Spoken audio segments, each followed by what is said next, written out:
Hi all welcome back to my vlog. So ಇವತ್ತು ತುಂಬ ದಿನ ಆದಮೇಲೆ ತೋಟಕ್ಕೆ ಹೋಗೋಣ ಅಂತೇಳಿ ಹೋಗ್ತಾ ಇದ್ದೀನಿ. ನನ್ನ ಜೊತೆ ನಮ್ಮ ಮನೆ ಟಾಮಿ ಇದೆ.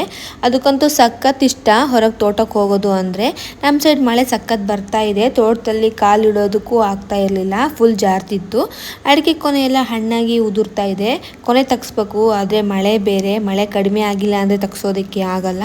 ಟಾಮಿ ಅಂತೂ ಫುಲ್ ಕುಂಡು ಕೆಸರು ಮಾಡ್ಕೊಬಿಟ್ಟಿತ್ತು. ಹಾಗೆ ಬರ್ತಾ ದಾರಿಲಿ ಒಂದು ಸಣ್ಣದಾಗಿ ಕುಂಬಳಿಕಾಯಿ ಬಿಟ್ಟಿತ್ತು, ಅದನ್ನು ನೋಡ್ಕೊಂಡು ಕಾಳ್ಮೆಣ್ಸ್ ಬಿಟ್ಟಿದೆ. ಕಾಳ್ಮೆಣ್ಸ್ ಗಿಡವೆಲ್ಲ ಯೆಲ್ಲೋ ಕಲರ್ ಆಗಿಬಿಟ್ಟಿದೆ, ಮಳೆಗೆ ಥಂಡಿ ಜಾಸ್ತಿ ಆಗಿ. ವಿಳೆದೆಲೆ ಕುಯ್ಕುಬ ಅಂತ ಹೇಳಿದ್ರು ಅಮ್ಮ, ಹಾಗೆ ಕುಯ್ಕೊಂಡು ಬಂದಿದ್ದೆ. ನೋಡಿದ್ರೆ ಫುಲ್ ಔಷಧಿ ಆಗಿಬಿಟ್ಟಿತ್ತು ಎಲೆ ಎಲ್ಲ, ಅದಕ್ಕೆ ಒಂದೆರಡು ಕುಯ್ಕೊಂಡು ಬಂದೆ ಅಷ್ಟೇ. ಹಾಗೆ ಬಿದ್ದಿರುವಂಥ ತೆಂಗಿನಕಾಯಿ ತಗೊಂಡು ಬಂದೆ. ಅಷ್ಟರಲ್ಲಿ ನನ್ನ ಮಗಳು ನಿಧಾನಕ್ಕೆ ತೋಟಕ್ಕೆ ನಡ್ಕೊಂಡು ಬರ್ತಾ ಇದ್ಲು.